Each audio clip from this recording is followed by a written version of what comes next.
Hello YouTube. I thought I would do a video talking a little bit about Ashigara Armory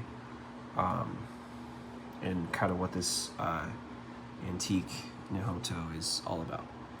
So Chris from Ashigara Armory, previously known as Studio GDT, hit me up and told me about this opportunity to pick up a Nihonto. Now, one of the things he's trying to do is get dojo grade Nihonto, whether that be for light cutting, heavy tamashigiri, or just iaito. I'd been wanting a antique for a while, so when I saw this one posted, what stuck out to me was the Tsuba. It has just a very unique design that I had never seen ever, and I love green silk ito over black semigawa. This was the style of my first production Chinese-made katana. It had a brass habaki and green ito with black. I just thought it looked really cool, very elegant and classy, and more nature-themed. This here has a very cool crane theme, which I really like because I've been very drawn to cranes. The various kimono things I buy have cranes on them. Something about that animal kind of speaks to me. Going into the blade, this is a Shinshinto era blade, which means the late 1700s into the 1800s, I believe. I could be wrong on that. I'll have details in the description exactly what this sword is. But I just wanted to kind of talk a little bit about the experience with Ashigara Armory and what it's about.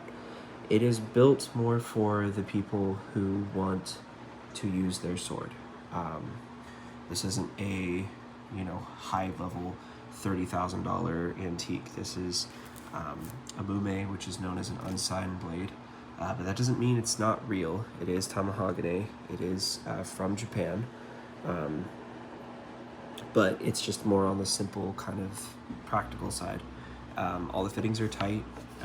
The ito is, doesn't move. It's very well put together, so it's usable. You can go out and use it just like any production katana from China that you would use. But it does feel very cool to have a piece of history and to have something that is a little bit more something I can pass on. That was one of the other things I really liked about this sword, was that it's quite nice. The hamon on it is very active. It's got a little bit of presence to it. The blade is 28 inches, I believe, a little over 28, and it's actually quite a thick blade. There's not much taper on it. It kind of starts and ends as the same size, which I quite like because it is a heavy blade. So when you cut through things, it glides through very easily. So far I've only used it for pool noodles and one milk jug. Probably only going to keep using it for pool noodles just because I can get a much better feedback off of them and they don't damage the blade pretty much at all. So yeah, this is my antique Shinshinto era katana, unsigned, but it is usable. I can use this and it feels pretty cool to be able to go out and swing this around a little bit and just practice Iaido with it. The Sageo is just kind of a standard style Sageo, nothing fancy about it, but it does the job and I like it quite a bit. If you want to get something from Ashigara Armory, go to their YouTube. They have a website as well, which I will link in the description.